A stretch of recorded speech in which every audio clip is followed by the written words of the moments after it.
પાલનપુરના railway station, ઢાળવાસ, નાની બજાર સહિતના વિસ્તારોમાં ખુલ્લી ગટરો અને ગંદકીને લઈને લોકો પરેશાન બન્યા છે. અનેકવાર રજૂઆતો છતાં પાલનપુર નગરપાલિકા દ્વારા કોઈ કાર્યવાહી કરાવવામાં આવતી નથી અને જેના કારણે લોકો મુશ્કેલી વેઠી રહ્યા છે. ફૂલો અને અત્તરની નગરી ગણાતી પાલનપુરમાં અત્યારે ગંદકી અને ખુલ્લી ગટરોને લઈને લોકો પરેશાન છે.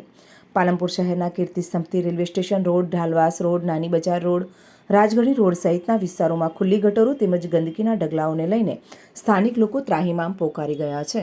સ્થાનિક લોકો દ્વારા પાલનપુર નગરપાલિકા તેમજ ઉચ્ચ કક્ષાએ પણ ઘણીવાર રજૂઆતો કરવામાં આવી છે, છતાં પણ પૂરતી સફાઈ થતી નથી. ગટરો ઉભરાય છે, ગંદકીના ઢગલા જોવા મળી રહ્યા છે અને જેના કારણે લોકો મુશ્કેલીમાં મુકાયા છે. રાજગઢી નજીક આવેલી શાળાઓમાં ભણતા બાળકોનો આરોગ્ય ઉપર પણ મોટી અસર પડી રહી છે, પરંતુ આ ગંદકીના ઢગલા હટાવવામાં આવતા નથી અને ગટર ઉભરાવાના કારણે ઘણીવાર ગંદા પાણીમાંથી પણ બાળકોને પસાર થવું પડતું હોય છે. ત્યારે લોકોની માંગ છે કે પાલનપુર નગરપાલિકા દ્વારા ગટરોની સફાઈ કરવામાં આવે અથવા તો ગટરોને ઢાંકી રાખવામાં આવે અને ગંદકીના ઢગલા ઉપાડવામાં આવે તો રોગચાળાથી બચી શકાય. સરકાર દ્વારા આમ તો સફાઈ માટે નગરપાલિકાઓને મોટી મોટી ગ્રાન્ટ આપવામાં આવતી હોય છે. શહેરના વિકાસ માટે નગરપાલિકાને સરકાર કરોડોની ગ્રાન્ટ ફાળવતી હોય છે. જોકે પાલનપુર શહેરમાં હજુ પણ ઘણા વિસ્તારોમાં વિકાસના કામ તો દૂર, પણ તૂટેલા રસ્તા, ગટરના પાણીના નિકાલ માટેની કોઈ વ્યવસ્થા નથી. જ્યાં જુઓ ત્યાં ગંદકીના ઢગલા દેખાય છે. ગટરો ખુલ્લી પડી છે અને જેના કારણે લોકો પરેશાન થઈ રહ્યા છે, પરંતુ તંત્ર દ્વારા કોઈ ચોક્કસ કામગીરી કરવામાં આવતી નથી. સ્થાનિક લોકો દ્વારા અવારનવાર નગરપાલિકાની રજૂઆત કરવામાં આવી છે.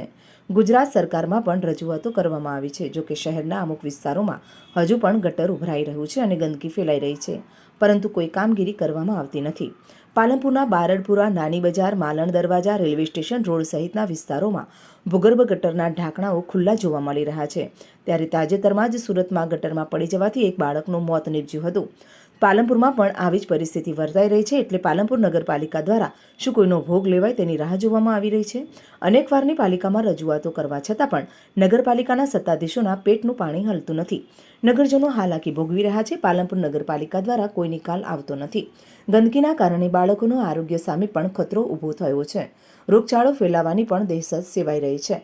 શહેરમાં ગંદકી અને ખુલ્લી ગટરો તેમજ નાળાની સફાઈ ન થવાને કારણે અનેક લોકો પરેશાન છે. ત્યારે પાલનપુર નગરપાલિકાના પ્રમુખનું કહેવું છે કે હજુ સુધી કોઈ એવી ફરિયાદ આવી નથી, પરંતુ જે પ્રકારે ખુલ્લી ગટરો હશે કે કોઈ સફાઈ કરવાની હશે તો તાત્કાલિક સૂચનો આપવામાં આવશે અને જ્યાં ગટરોના ઢાંકણ ખુલ્લા છે તે પણ ફિટ કરવામાં આવશે અને તમામ પ્રકારની વ્યવસ્થાઓ કરવામાં આવશે. પાલનપુરના અનેક એવા વિસ્તારો છે જ્યાં ગટરના ઢાંકણા ખુલ્લા છે. થોડા સમય પહેલા સુરતમાં પણ એક ઘટના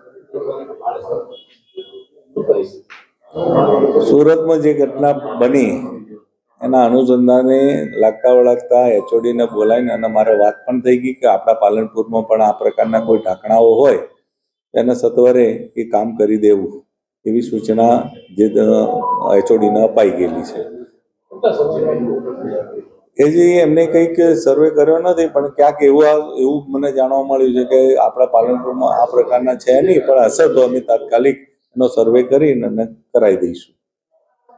પાલનપુર નગરપાલિકા વિસ્તારમાં ગટરના ઢાંકણાઓ ખુલ્લા છે, દુર્ઘટના સર્જાય તેવી પરિસ્થિતિ. સાજિદ મકરાણી, સામાજિક કાર્યકર. હમણાં નાની બજાર વિસ્તાર હોય, કમાલપુરા ચોક હોય, ઢાળવાસ હોય, બારડપુરા હોય કે વિજયપુર કોલોની હોય કે પછી શિમલા ગેટ હોય કે રેલવે સ્ટેશન હોય, ત્યાં અસંખ્ય ભૂગર્ભોના ઢાંકણા તૂટેલા છે એની ફ્રેમ સાથે. હવે તૂટેલા ભૂગર્ભના ઢાંકણા અને એની ફ્રેમ કોઈ પણ શહેરી વ્યક્તિનું જીવનું જોખમ હોઈ શકે. ત્યાં માનો કે કોઈ બાળક સ્કૂલનું પસાર થતું હોય અથવા કોઈ વ્હીકલ લઈને કોઈ એવું 18-20 વર્ષનો છોકરો પસાર થતો હોય અને કોઈ પુખ્ત વયનો હોય અને કદાચ એ ઢાંકણું ભૂગર્ભની અંદર તૂટીને પડે અને એની સાથે એ વ્યક્તિ પણ પડે અને એ વ્યક્તિનું જીવન જોખમાય, નગરપાલિકાને કદાચ એની રાહ જોવાઈ રહી છે. હમણાં સુરત અને વચમાં અમદાવાદમાં આ રીતે ભૂગર્ભના જે ઢાંકણા ખવાઈ ગયેલા તૂટેલા હતા એની અંદર 1-2 બાળકો પડ્યા, 1-2 વ્હીકલ વાળા પડ્યા, એમને કોઈને જાનહાનિ થઈ અને કોઈ મૃત્યુ પામ્યું હતું. તો આ નગરપાલિકાની અંદર અસંખ્ય ઢાંકણા અને એની ફ્રેમો ઉતરેલી હતી એ અચાનક 2-4 દિવસની અંદર ગાયબ થઈ ગઈ. હવે ક્યાં ગાયબ થઈ એક રહસ્યનું કારણ છે અને નગરપાલિકાના અધિકારીઓ આ વસ્તુમાં રસ નથી લેતા અથવા તો એમને ભ્રષ્ટાચારની અંદર ખૂબ મોટો રસ હોય એવું લાગે છે અને શહેરીજનોને આનું ખૂબ મોટું નુકસાન થશે એવી શહેરીજનોમાં ભીતિ સેવાઈ રહેલી છે. નગરપાલિકા વિસ્તારમાં અસંખ્ય જગ્યાઓ છે જ્યાં ગટરના ઢાંકણા ખુલ્લા છે, દુર્ઘટનાઓ સર્જાય તેવી પરિસ્થિતિ છે. શું કહેવું?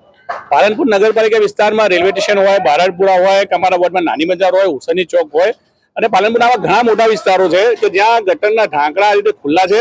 થોડા સમય પહેલા જે સુરતમાં એક દુર્ઘટના ઘટેલી, એક માસૂમ બાળક ગટરમાં પડી ગઈ અને એને જીવ ગુમાવવાનો વારો આવ્યો હતો.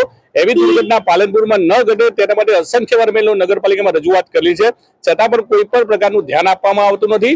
જો પાલનપુરમાં આ પ્રકારની કોઈ દુર્ઘટના ઘટે છે અને કોઈ માસૂમનો જીવ જશે તો એની સંપૂર્ણ જવાબદારી પાલનપુર નગરપાલિકાની રહેશે.